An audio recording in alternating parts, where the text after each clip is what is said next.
if you've been on this channel for quite some time, you know that I do have a love of camcorders. It's not all that I shoot with, but I try to shoot with them. I try to find good ones that I can use for my everyday work, but I just keep falling short. I'm not finding one that I like. You might have seen the review of the X1500. There was an example of a camcorder that was like, on paper it looks pretty good, but for real world use, it just wasn't all that great. And I'm going to talk about camcorders a little bit more and why I think they're dying a very slow death. So stay right there. You're going to want to see this.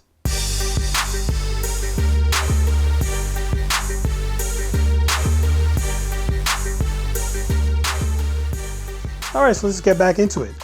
So yes, I like camcorders, man. I still have this JVC LS300.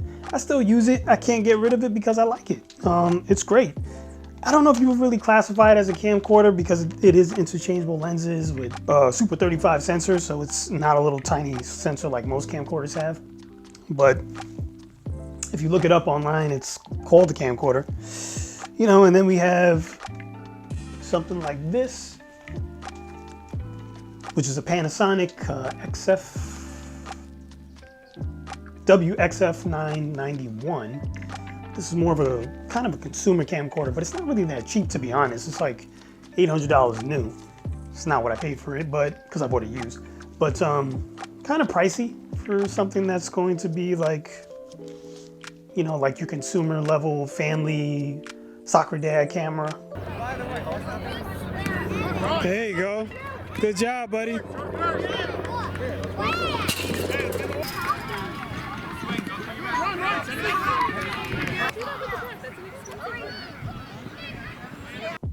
But it does work well, and I do enjoy using it for family stuff because it's just easy. Take it out, you hit record, and it pretty much does everything for you. You don't have to worry about settings. There is some manual adjustments in this, but they're not very good. So for the most part, it's just take it out and hit record, which I like. That's the nice thing about camcorders.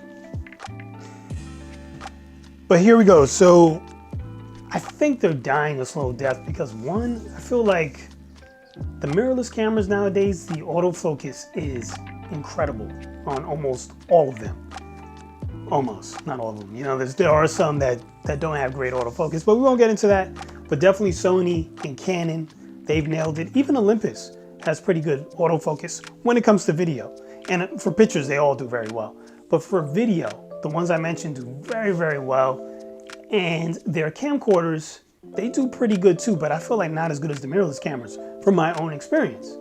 Using things like the Sony NX80 camcorder, you compare that to my A6600 that's shooting me right now, which is a mirrorless camera. This is way better than the NX80, which doesn't make a lot of sense because if these are supposed to be made specifically for video, you would think that the focus on these will be much better than what you can get in a stills camera that's really made for photos. And the biggest thing to me that they keep doing with these camcorders is they put out camcorders that have these very small image sensors in them. And I know they do that so that you can get like a really good zoom range. But I don't need a 24 times zoom, 20 times zoom, whatever. It's just unnecessary to be able to zoom to 600 millimeters on a camcorder. I mean, for me. Now, I guess there's probably people that are setting these up and they need that functionality, but I think a lot of us don't need that crazy zoom. So if I'm limited to like 200 millimeters, 250 or something, that's more than enough. So make a bigger image sensor so that I can get better low light performance, better image quality. To me, that's more important than having a great zoom. And while we're on that, let's transition into lenses, right? Because these camcorders come with fixed lenses. And some would say that's like a bad thing. But for me personally, I like the fixed lens because it's nice to just be able to pick up the camera and not have to worry about swapping a lens, especially when you're shooting a live event like a wedding. Because sometimes you have on your wide lens and all of a sudden something's happened further away, you need to put on your zoom, and that takes time, and that can result in you missing the shot. So having an integrated lens to me is not a bad thing. But the integrated lenses that they usually put on these camcorders so that they can get these far zooms usually don't have a very wide aperture setting. And if they do, you lose it. Like as soon as you zoom in a little bit, it goes from, for instance, the Panasonic X1500, f1.8, which is pretty wide, but zoom in just a little bit, and now you're down to f4. And then with a half-inch sensor, f4 on a small camera like that, when you're indoors, does not look good. Like I spoke about in my review, check that out if you haven't seen it, but I have some samples so you can kind of see what I'm talking about. So that's a big problem. I wish they had bigger apertures so you can get more light into those. And I wish they had bigger sensors so you can get more shallow depth of field and better low light. I mean, the next thing to me is just like an overall lack of innovation. This is like the biggest thing. They make these newer camcorders every so often, every 4 or 5 years, and it looks just like the camcorder that was out 4 or 5 years previous, except the body is slightly different and they maybe upped the resolution a little bit. So now it goes from HD to 4K, and then it goes from 4K to 4K 10-bit or something. And it's just like, yeah, that's cool because I do like having the 4K 10-bit codecs and stuff. But I mean, you gotta innovate a little bit. You gotta change it up. And to me, the only one who tried to innovate a little bit more, maybe 2 people did. One was Panasonic when they made a camcorder that had a Micro Four Third sensor in it, which was the DVX200, but it was freaking ginormous, right? Totally not interesting to me because for a wedding, I don't want a big new studio camera to carry around. I want something small and compact. Canon made the XC10, XC15, which was small and compact, to look like a miniature C100. And I don't know why that camera didn't do as well, but it had a 1-inch sensor, which isn't terrible. So low light performance wasn't great, but it wasn't bad. And you could get a little shallow depth of field from the 1-inch sensors, definitely much more than you can get from a 1/2 inch. It's really night and day when you go 1/2 to 1. It's a night and day difference. Matter of fact, I wish when they made the Panasonic X1500 that I had, it had a 1-inch instead of that 1/2 inch, because like I said, it looks, shallow depth of field is almost impossible and the low light performance is terrible. Put a 1-inch in there and it really does make it a lot better. But why not go a step further, put Micro Four Thirds in there and do even better? Whatever. So the XC, okay, we're talking about the XC15. I thought that was a nice camera. I like the innovation there.